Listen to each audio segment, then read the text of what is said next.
Howdy, y'all, in good time zone. Welcome back to another episode of The Humans of Twitch, a podcast dedicated to showcasing the diverse individuals who have found enjoyment and community through online gaming. I'm your host, Environet, and today I'm joined by a friend who is trans, who is a cool streamer, recent affiliate on Twitch, a longtime lurker, and someone who has found much enjoyment and escape through her life via video games and friendships that she has made online. And we discuss the different facets of her life that have led her to this place and led us to connecting. And I cannot wait for you to learn more about her life and just how awesome of a person she is. So, yeah. Join me in my little chat with BeEmsabub. Okay. Oh my gosh. Hi, Ems. Hello. Hello. It's so good to see you today. Can you hit us with a small introduction of yourself? Yeah, hello everyone. I'm BeEmsabub. She, her. I usually go by Ems as Nat calls me. Yeah, that's who I am. Yeah. How long have you been on Twitch, like watching in general terms? Oh goodness, I've been watching Twitch for I don't know how many years. I've been watching Twitch since probably 2017, 2018. Nice. It really started out like watching Rocket League and stuff. Used to be really, really big into Rocket League. Loved like playing competitively. It was one of the first games that I really, really sunk like hundreds and hundreds of hours into. I didn't know that actually. Yeah, I really loved Rocket League. And I have definitely thoughts about the of Psyonix selling to Epic and everything like that, and I have thoughts there. And it's actually part of the reason that I stopped playing. Mm-hmm. But Rocket League was the first thing that got me into Twitch because I wanted to watch the Rocket League Championship series. Yeah. And that premiered on Twitch. Mm-hmm. So I was like, okay, cool. And so I would watch that. And that was about the time that I really was like transitioning over from YouTube, like watching like all of the pre-edited stuff and everything like that, and finding that the Rocket League pros and everything were also streaming like their stuff on Twitch. And I was like, oh, I can just go hang out, watch them play their games live. Yeah. That's kind of cool. Mm-hmm. And I remember one of the first people that I watched on Twitch was John Sandman. I don't know if you're at all familiar. Nope. But he has like hyper content and I absolutely love it. And that's actually a little bit important because he ties in later to another streamer that that's hugely influential to me now. Mm-hmm. But I remember just like watching the communities and being so intimidated and be like, how does anyone chat in these chats with hundreds to thousands of people? Mm-hmm. I was just so intimidated. And it took me like a year or two before I even made an account. Oh, got you. Yeah. I was just like hanging out. And so like my Twitch like account doesn't match up because I didn't feel the need to start until it was like, oh, I want to chat. Yeah. And I remember the first person I wanted to chat in their stream, I don't remember their name, but I remember just like watching them play Rocket League. I also don't think that they're active on Twitch anymore. Mm-hmm. But I remember just like that first inkling of like wanting to talk to people on Twitch. I was like, all right, it's time. And that's when I started my account. And that's where I started actually with my account, BeEmsabub. Okay. Yeah. It was at that time that I was really trying to figure out like what my new username was because I had come out as trans a few years earlier. Mm-hmm.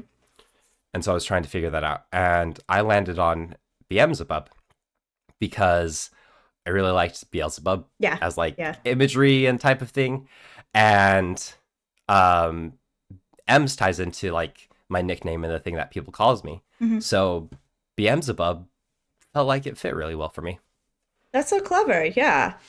That's amazing. And yeah, I didn't know your origin story with like Rocket League and stuff. I guess it just never came up with our conversations. But yeah, actually, I know Nina had a similar origin story in terms of like where I think she watched without an account for like a year or two and or just followed like Linkus. I don't remember how she got into just watching Linkus, but that was the only account she followed initially for literally years. And then very slowly started to expand from there and actually made an account and started chit-chatting and stuff. But yeah.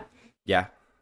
I imagine like a lot of people, I really got more into Twitch during the pandemic. Yep. Yeah, I was 2019. I don't know why I just made an account. Maybe just because it bugged me to like see the login thing. That seems like a me thing for at that time. I completely get that. Yeah. And so, but I was Nat1016 back then, per my old Club Penguin username. I love that so much. Shout out to Club Penguin. Good old days. I mean, this is still around. Like that is a future sub goal I'm gonna do is like play with Club Penguin, like the old days. That's delightful. I love that.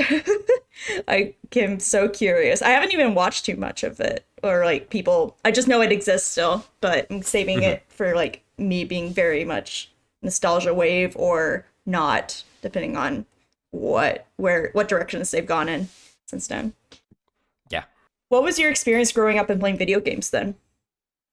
I had a little bit of an interesting experience growing up and playing video games because I grew up in a family that really wasn't like supportive of playing video games, playing computer games, anything like that. Yeah. And I remember there was like a Sega Genesis or something in my house as like when I was like a kid.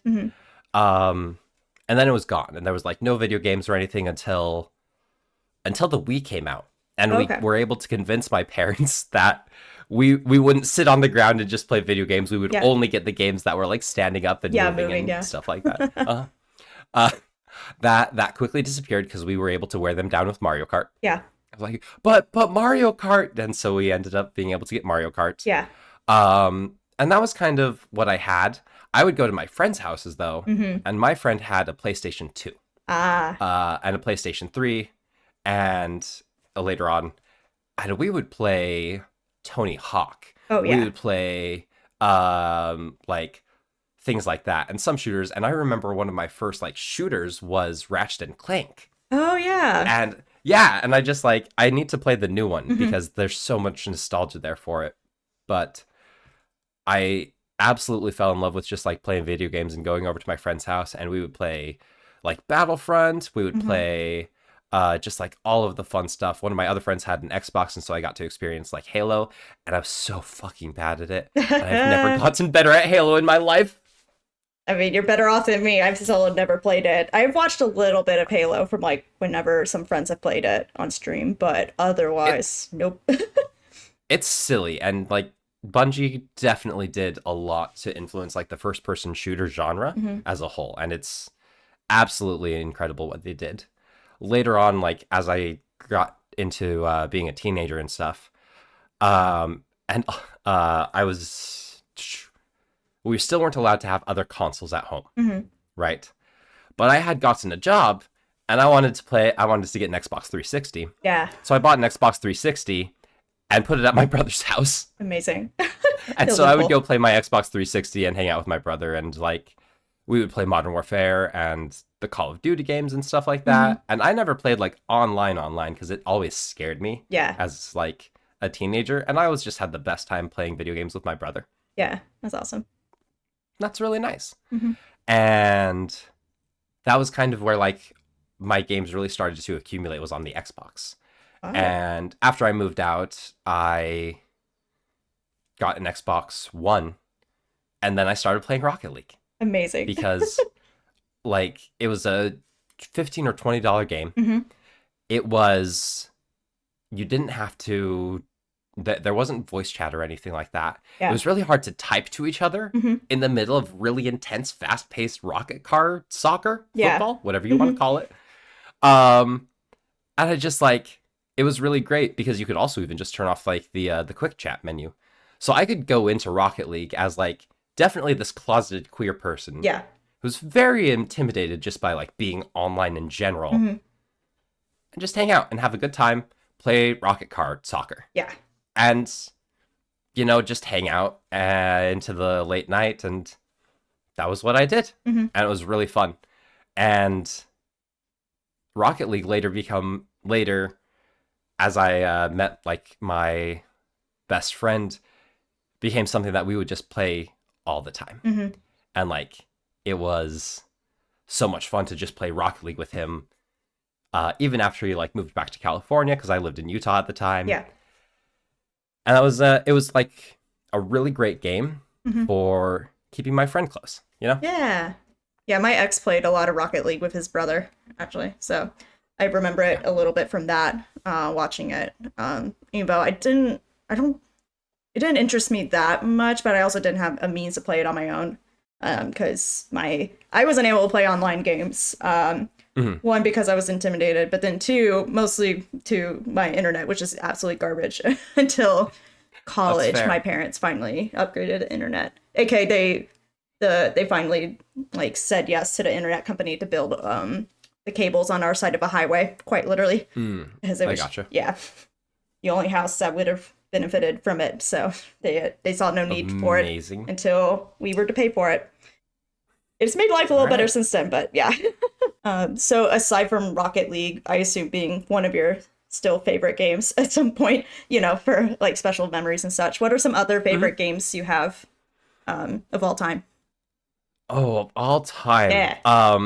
I'm gonna hit the super classic stereotypical trans woman thing here. I fucking loved Fallout New Vegas. Oh, sorry. Oh my god. You can cuss this back. Okay. I absolutely love Fallout New Vegas, and it's like there's such a meme about it, about trans women just adoring Fallout New Vegas, and I fit the bill. It's me. Hi. It's fine. I see myself in this meme. I can, Yep. And I'm gonna get a little bit into the nitty gritty with Bethesda and Obsidian, so bear with me. Do it. Fallout New Vegas is the best game that Fallout has made, period. Every Fallout game made by Bethesda has been just bad because it doesn't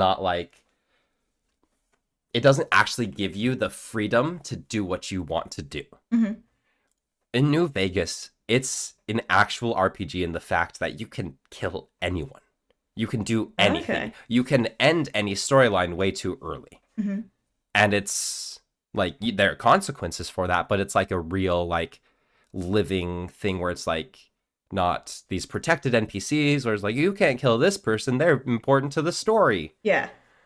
Like, okay, but they're annoying me. Yeah. And Fallout 4 was exactly that because, man, playing, and I don't know if you're familiar with Fallout 4, but... Not too much. I've seen a little bit of gameplay before, but... There's a meme that went around the internet about how Preston Garvey needs you to defend another settlement. And I won't lie, that absolutely one of the first things that I did in Fallout 4, within like, maybe not one of the first things, but within like 20 hours of playing that game, I got so tired of Preston sending me just on fetch missions around the entire map that I may or may not have tried to end his gameplay quickly. Yeah. Didn't work.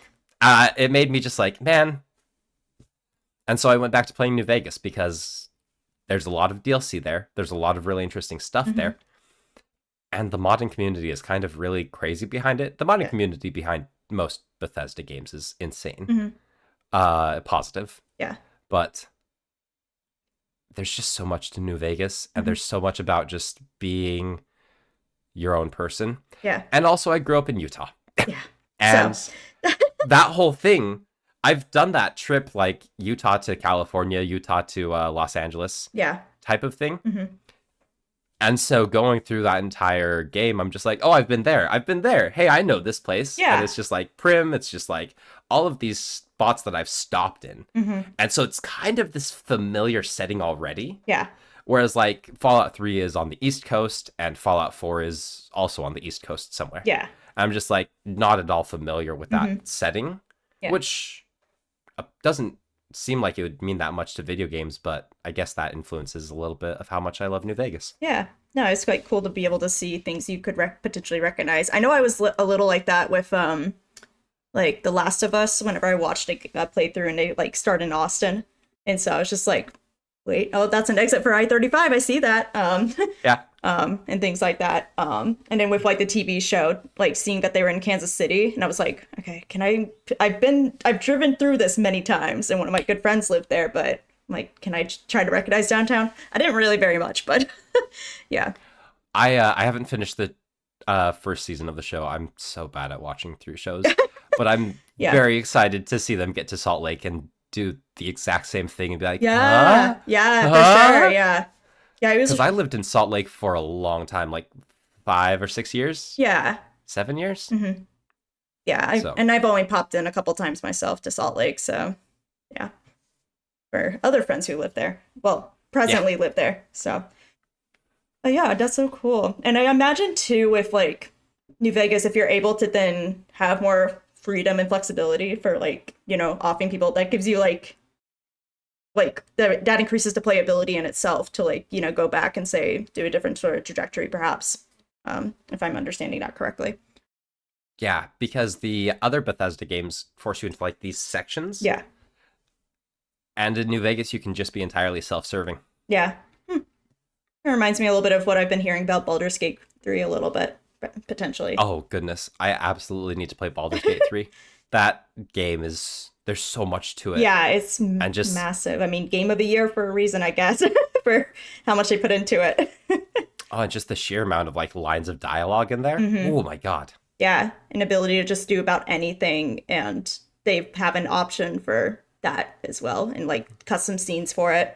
Yeah, Veggie and I are interested in like where he gets the game, and then like say we play over Discord, but he's the one playing, but then like I can help with decision making and stuff. Yeah. But I feel like I would have to do that with XJ, my nesting partner as well, because it's such a big game that I don't think I can make all the decisions on my own for all of the characters. It'd be exhausting. So Yeah, it'd be nice to piggyback off of someone. Yeah, we would do that. We played the Quarry a few months ago. Yeah, and so we would take turns making a decision, essentially. Because I mean, I get riddled with decision anxiety, or I don't know about. I mean, it is definitely anxiety ridden for me, but like just like decisions in general, I'm like, so that's how we would like decide. It's just like, okay, one the other. Couldn't agree more. Yeah, and then if Gary had a strong opinion on wanting to do something chaotic, I'm like, by all means, you're the one with the controller, not me. So, yeah. Yeah. I to come back, because I suppose I should talk about like my favorite game that I've actually asked you to play on your stream. Oh yeah. I love Tunic. Yeah, I'm so excited to play it. It's such a good game. Tunic is... There's a silly little story behind Tunic too. I was watching a platypus, who is one of like my current favorite streamers on Twitch, play Elden Ring. I was like, man, I really want to play Elden Ring, but I don't have $60. Yeah. And then I had Game Pass at the time, and Tunic had come out recently. And I was like, oh, I'll play Tunic. This looks cute and silly, and it's like fun and isometric, and kind of has like Zelda-ish vibes, but I was never in the Zelda nostalgia fan base. Yeah. So I didn't have that whole thing going for it. And then I started playing Tunic. And the combat in Tunic is so clean. Everything is so precise in such an absolutely satisfying way. Your rolls are incredible. And I had just come from playing Dark Souls 3 because XJ has Dark Souls 3 in their Steam library. So I'd been playing Dark Souls 3, and then I needed something easier. So I was like, Tunic. Yeah. Yeah, Dark Souls seems very difficult. It's a little hard. I'm still not fully through Dark Souls 3, but I absolutely love it. Yeah. Tunic I've beaten a couple of times. And Tunic just filled that cute while also being like puzzly, and also the combat so good. Yeah. Because it has like the health flasks, kind of like Dark Souls, and it kind of has like the bonfires and all of that type of thing, while also being a really, really intriguing puzzle. Ooh. And I've seen I'll have friends play it, and they'll be like, what does this thing do? I'm like, I can't tell you. Yeah, you have to figure it out. And I wish I could. But it's kind of, I don't put it up there with like Outer Wilds of being like a mystery about a mystery of what the game is itself. Yeah. But there's so much in Tunic that like, if you haven't played Tunic, if you like Zelda, if you like RPGs, if you like games that make you think and figure something out, and it's perfect for you. Yeah. Like, And also being very visually stimulating as well. 'Cause that's what I think also about the it too. sound design. Yes. I cannot rave enough about the sound design, because the way that the music fades in and out of like your areas, it all flows. There's no like drastic like cuts of like, oh, the music's now in this area. It all just like transitions That's really so cool. smoothly. The hitting against a wall sounds like exactly what you would think. It all kind of responds in the way that you would expect. And because of that isometric thing, Mm-hmm. it also hides a lot itself in like the map and the Yeah. area. And like once you realize like how to access certain things, you're like, oh, wait, what did I miss back there? Yeah. And so you get to gotta go and back. re-explore. It's a lovely game, and I really wish that everyone played Tunic, because it's a great game. Oh, I'm getting even more excited than I already was. So yeah, my bar's gonna be so high, and I'm not worried whatsoever about like it not hitting it. So because it just sounds right up my alley. So I think it will be right up your alley. yeah. Oh, awesome. And related to gaming and such, we have a big congratulations on order because you recently hit affiliate. Thank you. I did do that. Yay. So what made you decide to start streaming and then also start streaming more consistently again to like hit affiliate more recently? Abby and Abby Nees, who I run Stardew with. Yeah. We started doing the Stardew Valley Mines 50 run last year in January-ish. And Abby would stream our attempts at times. Yeah. And I thought that was fun, and I never really cared to like myself stream at that point. I was like, I don't really want to be on camera. I don't really want to this or that. I was still getting used to basically just being trans on Twitch. Yeah. Which is a whole thing. Yeah. Being trans on the internet is wild. But I really enjoyed being on Abby's stream. I really enjoyed interacting like with my friends who would come and hang out and chat. And it was always really nice to just see all of the people hang out and absolutely be there for Abby. But also it was like really nice socializing at the same time. Yeah. So I would do runs with her, and soon we started doing the runs and streaming them to like Discord, because Abby started to have some struggles with like being online on Twitch, which is like so valid. Being online is super hard, like we had just mentioned. And so we were just kind of doing it here and there, but we were still doing runs regularly and still submitting PBs and still moving up the leaderboard. Yeah. And earlier this year, Abby and I hit 19th place on the Stardew Valley Mines 50 leaderboard. And it was at that point I was like, oh, I could stream this, because people are like kind of somewhat interested in watching me stream this, because I've streamed it once or twice before in the past, and people show up, and it's kind of fun and silly to do. You've also done it in some speed runs, or you've done it in like RAF before too. I have done it in RAF, and I had a really great time doing it in RAF. We got a PB during RAF. It was super exciting. It was so exciting. Abby and I were so like nervous too afterwards. We're like, oh no, we PB'd so hard, and we gave Variety a time of like 35 minutes. Yeah, so then you're panicking on the other end. Yeah. Because it's always like the, oh no, what if we take so much longer? And on this end, it's like, oh no. Yeah, no, I've been there too. Yeah, so just for a little bit of context, so RAF stands for Rejects and Friends. It's a speedrunning marathon, which if you are inherently not familiar with speedrunning marathons, it's kind of like where, say, you're doing a run and it's like your PB might be, say, 55 minutes, but you want to give yourself a nice little cushion. So say, you can say it's like an hour estimated just to count, because as you know, just one, like you're trying to just do a complete run that may or may not, like, well, usually if you're running attempts, you're usually stopping or like say resetting a good bit. But yeah, you just do a run. But so like the estimate, like you definitely want to try to be under it, because it's like, I think that's better than like going over. But then also if you PB, like by like say get a 45-minute and like there's like just 15 minutes of like unscheduled stuff, that usually is fine too, but also then you still feel bad for coordinators. Yeah. So Yeah. But they work it out. It's fine. People tend to just be excited about a PB, and then Variety does a great job of having like really cool music in between too that she composes to get you hyped for the next run and such. But anyway. Yeah, Variety puts so much production effort into Rejects and Friends. Please go follow Rejects and Friends. Yeah. 100%, because they're absolutely, Variety and Rejects and Friends were absolutely influential. Goodness, words aren't real. They are not. In me doing more in terms of like actually speedrunning and actually streaming and all of that. I love your mug. That's incredible. Thank you. I love that so much. I wanted to measure out my milk more precisely, and then I was too lazy to actually put it into a cup. So I was just like, this is how it is. As you do. I love it. I am not going to explain what I just did on the podcast, just mind you. So you might have to see this on YouTube. Because it's not even embarrassing. I'm drinking out of a measuring cup. You have to look at it on YouTube. I'm not going to explain it either. Yeah.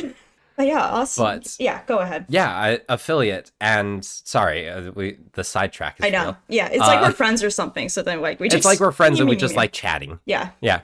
But the affiliate thing was really like, okay, well, it comes from a couple of reasons. XJ had gotten laid off at the end of February. Mm-hmm.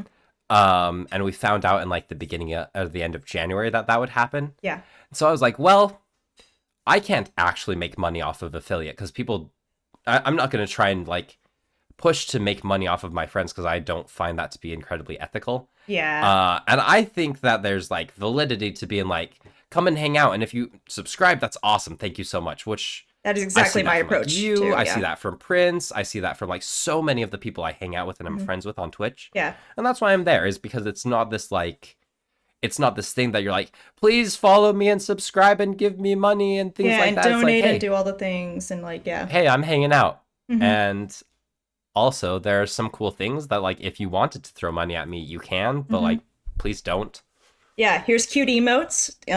Right. There's ads that I can't really control that, you know, like if you just want to not have to deal with that, there you go. Yep. Yeah. And also, all your workarounds for ads on my channel doesn't hurt my feelings. Yeah. Yeah, same here. So, like... Yeah, I mean, there's like pennies with like unless you get to like, I guess like hundreds of thousands of viewers anyway. So yeah, that's where you can start making ad revenue from.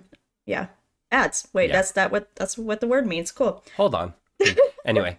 Yeah. But there was a little bit of thought there of like, well, at minimum, I can do this, and if I get affiliate, it's kind of cool, and then people can donate bits and stuff. If I have like, and then I have a little bit of a platform to hang out and say hi and do my thing, and like, you know, it's fine.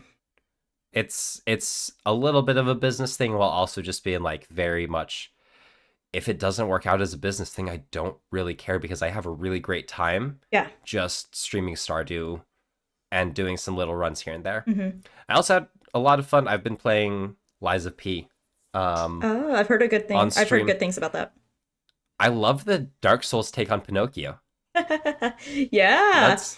It's really fascinating.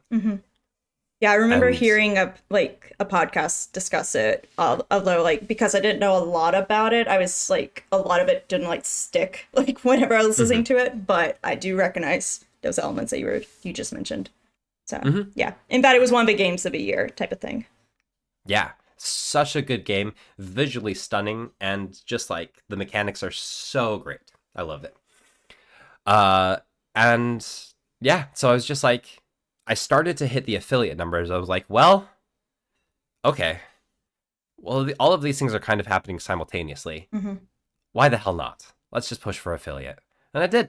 Yeah. And I got lots of really great support from my friends and from communities that I'm in, including yours and Abby's and Prince's. And I'm very grateful for all of that help and love and support.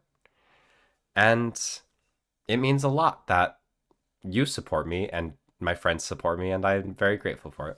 Well, you deserve it anyway, and you are very entertaining, and I get very excited whenever I see you go live, especially, and then I like panic if I'm like, I'm not in a place where I can like hop in. I'm just like, okay, I'm sending the vibes even though I can't actually join right now. So, I appreciate it. yeah. Always. Been so on the go lately.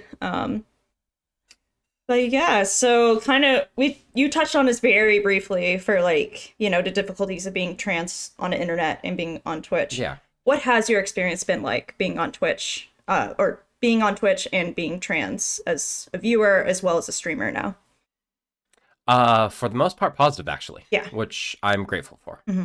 I've always been very selective about the communities that I chat in. Yeah. I've always been very selective about what information that I put into Twitch chats. Mm-hmm. And I've always been very selective about if and when I put myself out there. Yeah. Because it's all about timing, in my opinion. Mm-hmm. And I think I have played my cards pretty well. Yeah. Because I'm at the point in my transition where you can't say many things that bother me. Yeah. Like, you're going to have a really hard time getting under my skin, period. Mm-hmm. And that's not an invitation to do it. Yeah. But, like, I've been out for, like, 8 years. Yeah. Coming up on 9 years this year, I think. Mm-hmm. You're going to be hard-pressed for me to see something on Twitch that I haven't seen before. Yeah. And you haven't had to deal with in your real life. Oh, yeah. And I grew up in Utah. Yeah. I think that statement alone probably gives y'all, like, audience, like, an indication of that degree. Not Salt Lake, Utah, mind you, either. Like, I grew up in, like, Provo, Utah type area, where it's like, even more. So, that's enough said about that one. Mm-hmm. So Twitch itself is a much nicer place to be than Utah. And yay! honestly, like, a lot of the friends that I've made, all the friends that I've made through Twitch, have all been, like, very genuine people. And I've always had, like, really good interactions with people that I, like, choose to give my energy to. Yeah. I agree with that, too, for myself. Yeah, it's so important to, like, whenever you, I don't know, finding the circles, like, it hasn't been, like, I haven't done, like, a lot of, what do I want to say? Like, I feel like because of we're entering in from, like, at least for me, like, the Zelda and, like, Nintendo circles, like, it actually wasn't crazy hard for me to, like, find like-minded people and just sense genuineness from different people and, like, just warmth in general. Yeah. And be able to then kind of figure out what areas are, like, you vibe with pretty well, because there is so much variety, but then you can make your own, and there's also a lot of overlap, so then you can kind of explore more things, and then your network kind of builds from there. Yeah. But yeah, kind of related to you transitioning for, 8 to 9 years now, feel free to, go in, or, limited, I don't want to trigger your PTSD and whatnot, of course, but would you be willing to speak on how at least video games and being online has helped you through your transitioning? Yeah, absolutely. I poked on it a little bit with Rocket League and Fallout New Vegas, but those are both huge in my escape from, like, basically my reality. Yeah. And you have a question about this later too, but one of the things that also helped, and I don't recommend this, first off, but I want to preface this by, this is not recommended. Please don't do this. Please seek professional medical help and don't self-medicate. Yeah. If possible.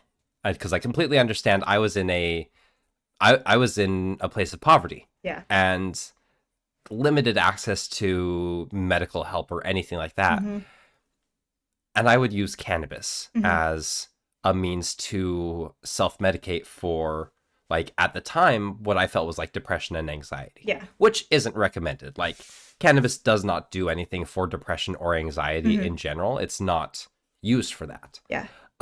It's been clinically proven that cannabis does help with PTSD. Um, and so going back and looking at that, it's interesting to see and recognize that what I was using cannabis for wasn't what I thought I was using cannabis for entirely. And I was also self-medicating on PTSD. Yeah.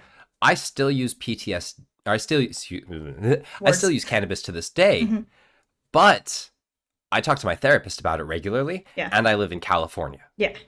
And so me using cannabis in the way that I use cannabis now is arguably not even arguably, it's a much healthier way and version of me using cannabis than 8 years ago, 6 years ago type of thing. Yeah. But for that reason, I'm also very grateful because at times the cannabis did make it like easier to sort through a lot of those really intense thoughts and like make it so that like, okay, well, you have to finish out like this weed or something and then you can thing. And by the time it got to that, it was like, oh, I don't want to do that. That sucks. Yeah. And because I'd always seen like those types of things like, well, do this. And then if you still feel that way, then maybe, you know, and it was always like a thing to like get you to be like, oh no, it's not worth it. It's much better to hang out and be alive. Yeah. And yeah, so I would play Rocket League. I would get stoned. I would play Rocket League until 2 or 3 in the morning, 4 in the morning. And then I would pass out. Yeah. And then I would wake up and I would go to work and I would work 10-hour days at Papa John's or whatever. And I would go home and I would smoke weed and hang out with my friends. And sometimes we would drink and get drunk and party. Yeah. And then I would go and pass out and do the exact same thing. A way to escape, really. From the age of about 19 until 23 or 24, I worked 50 to 60-hour work weeks just to survive. Yeah. Like, I could not afford to further my education because it was all on me to be able to do that. Yeah. The cost of living in Utah was going up because all of the Silicon Slopes thing was starting to happen at the same time that I was trying to move out. Yeah. So all of these people from Silicon Valley were coming in and raising the rent prices, raising the cost of living. And I was very much, I grew up being told like, if you work hard, you can get the thing. And I struggle so much with that now because I worked really fucking hard, dude. I worked so hard. I worked my ass off. I worked myself almost to death. Yeah. Not kidding, not joking, like quite literally worked myself ragged. Yeah. Trying to have enough money and at no point in working 60-hour work weeks, even without smoking weed, even with trying to like save money and just exist. There was no point where I could do that. Yeah. And so it just became so disheartening. And at a certain point, I absolutely gave up. And it was about that time in 2017 and 2018 where things got really, really, really fucking hard for me. Yeah. Because in 2017, my best friend Gio moved back to California. And I had mentioned at the time that we would play Rocket League and hang out together and do that. And in April of 2018, he was in a motorcycle accident that was fatal. I'm really sorry. And thank you. That was really hard to handle. Because I had also just lost my job.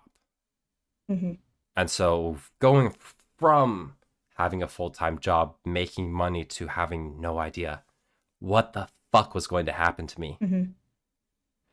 Because I was at that point living at a friend's place with like, and I wasn't able to pay rent or anything. And I was trying to get a job, but I was just like, my best friend had just died. Yeah. And I was depressed as fuck. And I felt so alone. And it was really hard. Yeah.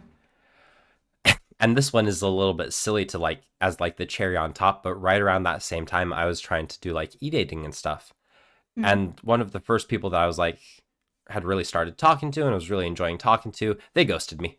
like almost right at the same time course, yeah. of my best friend's passing. Mhm. And I was just like, wow. All right, cool. Everything all at once, eh? Yeah. Really, really, truly just that. Mhm. And so 2018 was really hard because that all happened, and that was just April, Mhm. right? And so we get into May. And I was still in contact with my parents at this point. Yeah. I had requested them to be okay with me being trans and stuff like that. And I don't really want to go into too much of the reason of why they weren't. Yeah, that's fine. But they were just period not okay. And if you want to piece together the Utah and parents thing, by all means. Yeah. But they were just not good with it, right? Mm-hmm. And so this was Mother's Day. Mm. And my best friend had died a month earlier. Yeah. And so me and my older brother, Alex, go to my parents' house for Mother's Day. And in my backpack, I have a bottle of Hennessy, which is Gio's favorite liquor. Mm-hmm. And this is important to the story. But I would go downstairs to what used to be my bedroom and take a couple of swigs here and there just so I could fucking tolerate being around my family at that point. Mm-hmm. And it absolutely gave me the courage to point blank ask my grandma and grandpa, who were there for Mother's Day dinner, mm-hmm. Hey, I'm trans. Call me Emily and use she, her pronouns, yeah? Mm-hmm. In a much nicer way. And both my grandparents were kind of like, oh, okay, sure. Yeah. I was like, oh, that's not what I was expecting. Mm-hmm. And I was definitely tipsy at this point. Yeah. And I was like, not even mom and dad, but like mom and dad using their first names because I don't have respect for them in that capacity. Mm-hmm. Come outside, I need to talk to you, please, for a second. Mm-hmm. And so I took them outside and I point blank asked them, it's like, Grandma and Grandpa can do this, why can't you? And I look at them and my dad goes, it's because of my religion. And I don't say anything, and then I look over at my mom, and this is the one that hurts the most. Mm-hmm. She says, it's because I just don't want to. Oh my gosh. Yeah. So to hear that really point sucks. blank from your mom, yeah, doesn't it? Yeah. And so I get hit with that. And I just sit there for a second. I stand there. I'm like, all right. And I look at my dad and say, well, fuck you. And I look at my mom and say, well, fuck you. And I look at my dad and say, and fuck your religion. Yeah. And I go inside and I say, Alex, I need to go now. And he says, okay. Yeah. Because he had told me he was on my side. Yeah. And I knew for a fact that if I had to do that, he was going to be there for me. Yeah. And we walked out. Mm-hmm. And we have not gone back. Yeah. I have not seen them since that day. Mm-hmm. I cut contact with most of my extended family. Yeah. And I kind of just ghosted everyone. Mm-hmm. Because it was safer. Yeah. Than them potentially even knowing I'm alive. Yeah. Because I don't want them to have information about me, right? Mm-hmm. And so I did a lot of work to delete all of my social media presence. Mm-hmm. Like a lot of work to delete every social media presence that I had. Yeah, I can imagine how difficult that would be. Dead name of anything, of like silly made up accounts when I was a kid type of thing, you know? Also, I could just start new and fresh. And it was hard. Yeah. And it's been hard. Mm-hmm. Yeah. But it was also really freeing. Mm-hmm. I got a job later that year. I was able to do some good work and have some money again and stuff like that. Mm-hmm. And I had the support of my brother. And I was still able to live at that place for a while. Yeah.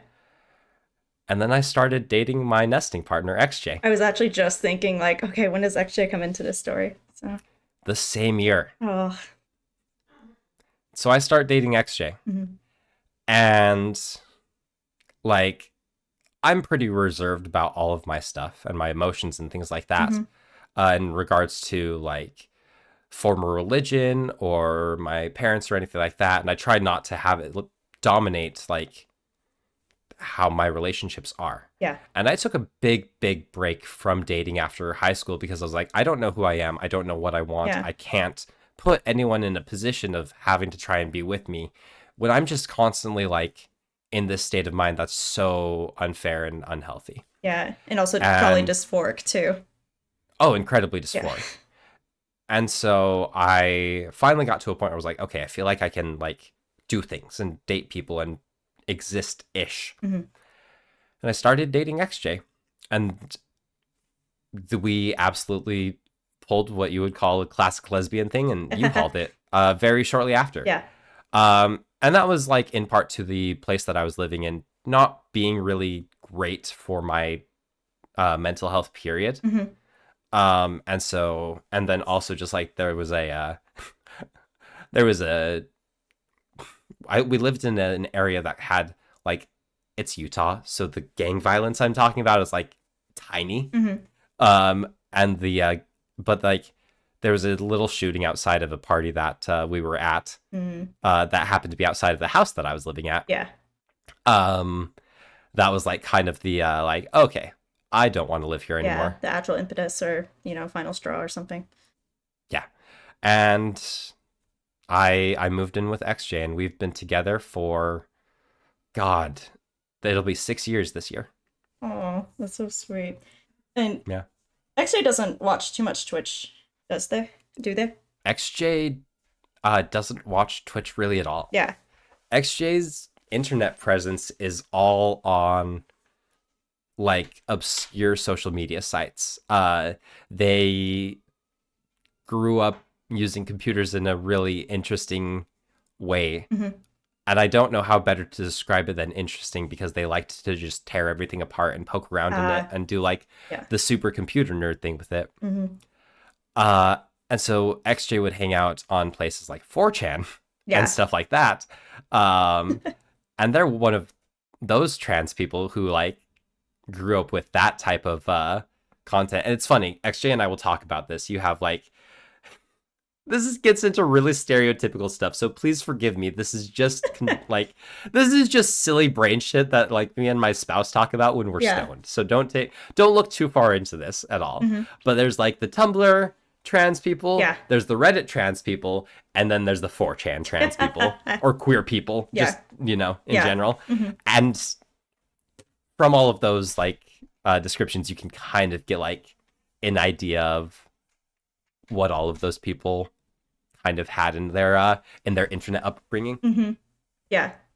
And it's like, yeah, it's very, like, I'm sure, like, you can kind of, like, where those categories just happen to be very well, like, if you mention trans and online, it's like, okay, let's see which one of these three, like, Yep. like, without even knowing if they were on, Mhm. like, yeah.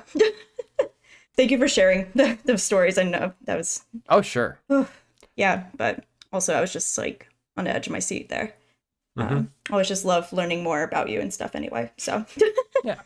That story is one of like, it's absolutely one of like the most important things that's happened to me. Yeah. 2018 was a really big year. Mm-hmm.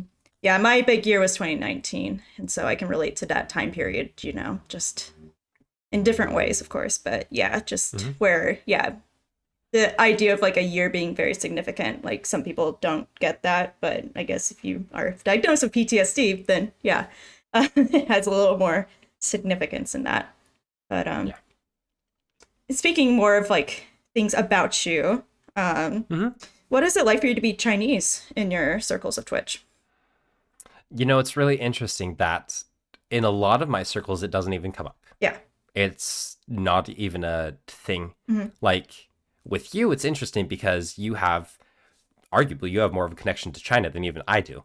And so it's interesting to get like your opinion on things, and then also just talk about food. Oh yeah, because, all the food.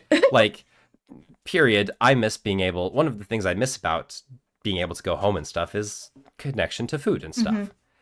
And I'm pretty okay figuring out that connection on my own. I have a lot of the recipes up in my brain and stuff like that, so it's pretty okay by my standard of like knowing how to cook and what I'm cooking and things like that. Yeah. There is one specific internet space that it does come up more than I ever thought it would. Mm-hmm. I currently in one of in Strawberry's Discord, Yeah. They have a food tax. And there are a couple of people in there who post some of the most incredible Chinese and like Taiwanese dishes. Oh, interesting. Yeah. That must be And so it's satisfying. always, it's really satisfying, but then also I have this like, there's this thing that I haven't felt in a long time that feels the need to like, wait, I need to show off that I can cook really good Chinese food too. Yeah. Hold on. Yeah. Gary gets that way too whenever like I guess someone mentions like Korean food or something, and then he's like, "Here, let me show off what I can do." Which he cooks very well, and I get very spoiled whenever he's here. Although I've like tried to pick up some of the stuff too, but he just does everything so fast without like just like internalized and stuff that we just take turns with like house stuff in general too. Whereas he enjoys, I can cook pretty okay. I can follow recipes very well. I know general like food chemistry and stuff, like what works, what doesn't work. But I find it to be more of a chore, whereas he actually enjoys it. So anyway, sorry. Oh no, you're fine. That's pretty much like it in terms of being Chinese in my perspective on Twitch. And also like a lot of like my ideals make it so that like the country that I live in or even the place that I'm from doesn't really have a big like influence on like how I think about things generally. Yeah. My brain is so politically ridiculously pilled that like I thinking about it in terms of like being Chinese on Twitch doesn't register all that often. Yeah, just I figure it'd be interesting to throw that in there to see any thoughts you might have. I get so jealous about food, and that's about it. And I absolutely do the thing that Gary does, where like I have to show off. Yeah, he's experienced many spaces where people, because he's like half Korean, half white, like where if he's like say in spaces where like many Korean Americans or just like say international students from Korea, they will often not belittle, disregard his Koreanness essentially. Like they just will be like, oh no, you're American, aka you're more white, and so he often feels othered, and that's where he's like, okay, well at least I can lean into the food and I can cook this just as much or better, especially because like a lot of Korean guys grow up not learning how to cook, so he's just like, I can do that at least. So yeah. Well, speaking into, other loves aside from food, I want you to definitively rank some other non-human loves in your life. Coffee, weed, and video games. If one had to go, what would it be and why? I thought really long and hard about this question. And it turned out to be easy. Okay. It's hard, but it's easy. Mm-hmm. I would have to give up video games. Okay. And that's an easy thing because I have access to Twitch and YouTube. Yeah, you can watch. And I've already been watching people play the video games that I want to play and things like that for a long time. Yeah. And thankfully, it's just a hypothetical, so you don't actually have to give it up. So yay. Fortunately, yeah. But coffee is like one of my deepest loves. Yeah. I love the extraction process. I love talking about the beans. I love talking about flavor profiles. I love drinking coffee. I will drink more coffee than is good for me. Yeah. And I also recently have been using it to, we talked about this earlier, about medicating it for my undiagnosed neurodivergency. Yeah. Because it works. Yeah. Yeah. And I've always had like that caffeine addiction. I used to, when I was working at Papa John's doing those 60-hour work weeks, I would have sometimes up to 3 Rockstar Energies a day. Wow. Yeah. Yeah. And that was on like the really bad days where I was like opening and closing. Yeah. On like a Friday or a Saturday type of thing. So I'd get into the store at like 8. Yeah. And drink a Rockstar, go. And then by like 4, I'm starting to crash. And it's like, okay. One more. I got to do like, and this one was the painful one. I would go out to my car and be taking my break, and I would drink one while on my like break, and I would finish that one. Yeah. And this was like at like 4-ish before the rest of the shift came in. Yeah. And then for the dinner rush, I would pop a third one and I would set it up on the shelf where like the pizza boxes and everything were going to be, so I could just like little sips. Be drinking it in the middle of the rush. Yeah. Yeah. Yeah, your body, but also like you have to do what you do to survive, at times. So like especially those service work is hard. Yeah. Yeah. Yeah, I've been there with Celsius and stuff. I don't actually have a strong caffeine addiction. I feel like if I could go days without having it and have no side effects, I just enjoy it a lot too. But also, it does help me, actually have that pick me up feeling with a good amount. So, but yeah, my train of thought just kind of left the station there. But yeah. No, you're absolutely fine. I think I want to swing back around to like Gary and XJ because I think I would be remiss if I did not mention dating Prince. Yeah. And I'm sure you were going to get to that, but like while we're still kind of on that subject of loves and everything like that, it was really interesting of how much Twitch has played into both of our dating lives. Yes. And meeting Prince on Twitch, and I'm sure most of you know the Prince of None, but meeting Prince on Twitch was silly because we're very much in different circles. Yeah. I've never really been much of the Zelda type. I found Prince through a former friend that I modded with for another channel. Yeah. Like there was so many levels of like onions and whatever. And whatever you want to call it.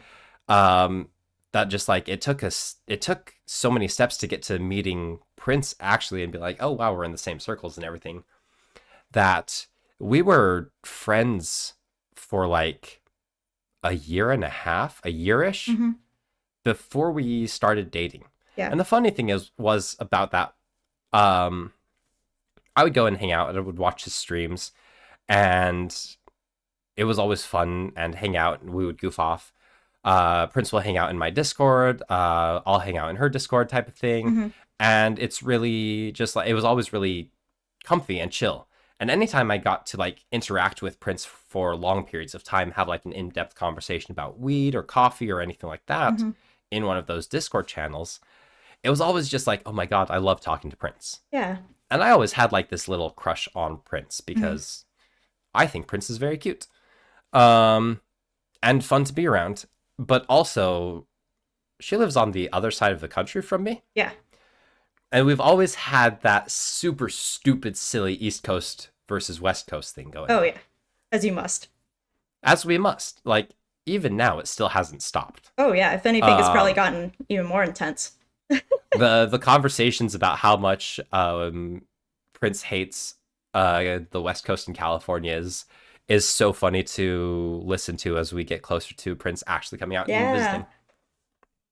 But yeah, it's been really silly to have Twitch function in a way that's, and I have to say that it's been way more of like Discord, being in hanging out with Prince on Discord than anything. But I did meet Prince through Twitch, and that's so silly to me. Oh yeah, no, same with like meeting Gary that way too.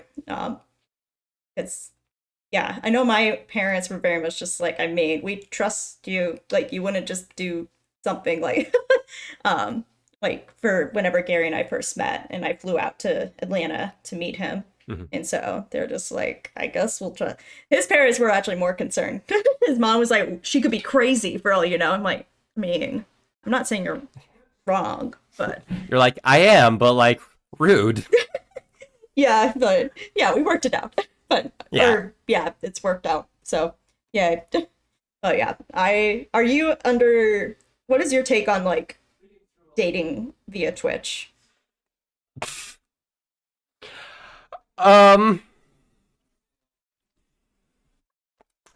Don't, because it makes the moderators uncomfortable. Yeah.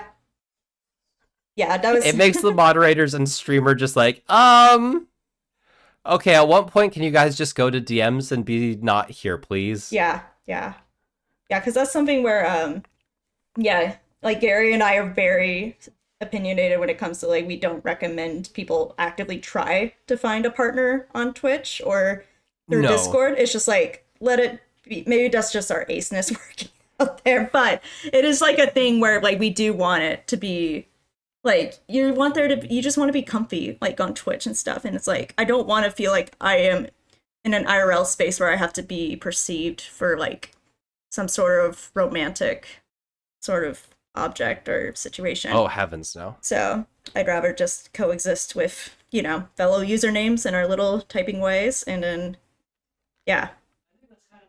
Yeah. It did work out for both of us in that capacity. But also, yeah, friendships first. Yay. Friendships first. And, like, Prince, words. Both me and Prince's girlfriend, Incanid, live in California. Oh, okay. And both of us met Prince, I'm pretty sure, via Twitch. Pretty sure. I would have to double check, but I know for a fact that Prince, whether jokingly or not, says this, but does say Twitch is a dating site. Oh, yeah. Yeah. Yeah, So. and many other people will say that too who are in relationships. But yeah, Gary's even more adamant where he like offended me in some capacity about being like, don't date on Twitch, or at least like don't actively try to do it. Yeah, very strong statement, but then clarify. But yeah. Anyway, we've been enjoying chatting so much, but so I want to switch on to our questions I like to ask every week. Just a little rapid fire thing here. What is something video game related or otherwise that has you currently pog champing, has you pause champing, and something you're pretty resident sleeper about? I'm currently pog champing about Helldivers 2. Oh, yeah. You need some media literacy to enjoy it, but it's great. Yeah. I'm pause champing Stardew Valley 1.6 update. Holy shit, there's so much to do there, and I haven't even done 1.5. Yeah. Resident sleeper about. That's a really good question. I think I don't know. Yeah. Maybe nothing at the moment. Yeah. Okay. That's fine too. Yeah. Okay. What is your favorite emote? Whether it is your emote, an extension emote, or say someone you're sub to, or yeah. I probably have to say the emote that I'm best known for is the Platy Kawaii emote. Yes. Very much associated. It is my go-to, like, hi, I'm here in chat emote. It's my go-to look, I'm cute type of shit. Platy Kawaii will always be the go-to emote. And because of Platy's stream also, it's just like perfect ADHD. So yeah. Platy Kawaii. Yay. Awesome. So, final, I guess, serious question or you can make it as serious as you want, but what has Twitch then meant to you? Twitch has actually meant a lot to me. I've made huge friendships on Twitch. I've met a partner through Twitch. I've grown to be more comfortable as just like myself with the people that I'm around. I've had the chance to meet tons of queer friends and people who are absolutely supportive of me being who I want to be and who I am. And I've found so many great people who are non-judgmental of my hobbies and the things that I enjoy. And I really look forward to hanging out more on Twitch and doing the absolute lurky thing that I do. You'll never know for sure if I'm actually in your chat or your stream, because I am a chronic lurker except for like 3 places. Yeah. Understandable. Those it's a good, I love the like trying to guess if you're there or not type of thing. Oh, and like I also do my best to like not out you if like I see you do something moderator wise, and I'm just like like I just like do a little tee-hee to myself because I don't like narking on my mods lurking. So but well, this has been also for reference. Can't put me in with all the mods because I'm meme mod. This is true. Mod. The meme moderator, especially meme moderators, I will not call out. Yeah, because that is the job for Ems. is to be a meme mod. Yep. Because I may have modded her within a month of her coming to my streams or something We like that. didn't even talk about that part. That story's hilarious. It is, yeah. We can hit, like, I did realize I just skipped that. Like, do you want to do a quick of, like, from your perspective, how did we connect? We connected through Abby. Yeah. Because we would hang out together in like Abby streams. I would see you sometimes in Abby streams. I would see you sometimes in like Beast. varieties. Yeah, streams variety and too, Beast yeah. streams. Like once in a while. And at a certain point, you were playing Link's Awakening. I think you were doing speedruns of it. And I was like, oh, a Zelda game that I don't actively hate. Yeah. Cool. Let's go hang out and watch that. And then I showed up and you're like, oh my god, it's Ems. I was like, what the fuck? Oh my god. Wait, hold on a second. What the fuck what do you mean, oh my god, it's Ems? Hold on. And I like point blank, I was like, what the fuck do you mean? And you're like, oh, Abby's talked so much about you. And I pull up Abby's DMs like, what the fuck have you been telling Nat? Yeah. And from there on out, like, at a certain point, you joked about modding me, and I was like, no, don't do that. And Abby was like, no, I support Ems being a mod. And within like 5 seconds of that, you're like, well, if Abby supports it, I was moderator. Yeah. And like, it was like a joke, but then it was just like, I don't feel like taking it away. So. No, it was a joke, and then I ended up doing admin stuff for your Discord. I know, and now I actually act in a semi-mod capacity when like the pod mods aren't there, because I'm like, hey, I know the terms of service for Twitch. That's not one of them you can do. Yep.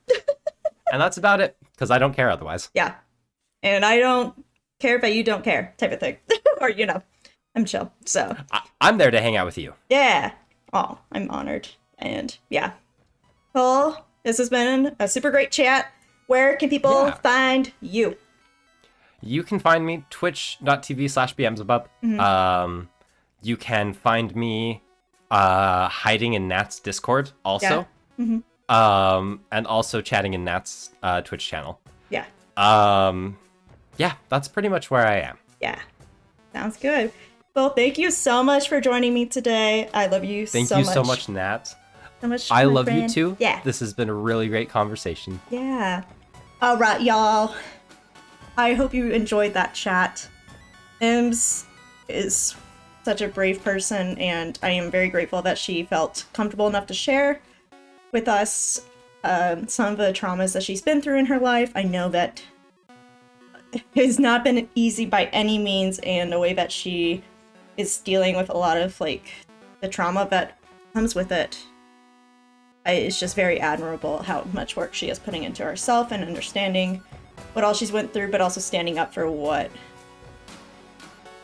will make her happy and her truth and everything. So I'm very grateful to have her as a dear friend and look forward to more gaming with her in the future. If you liked what was being played in your ear holes, be sure to leave us a 5-star review, do the subscription thing, and if you're watching on YouTube, be sure to also subscribe and also leave a comment and like the video. I don't know, you do you. Anyway, this is it for Humans of Twitch for this week, and I hope to see ya on the next one. Alrighty, goodbye!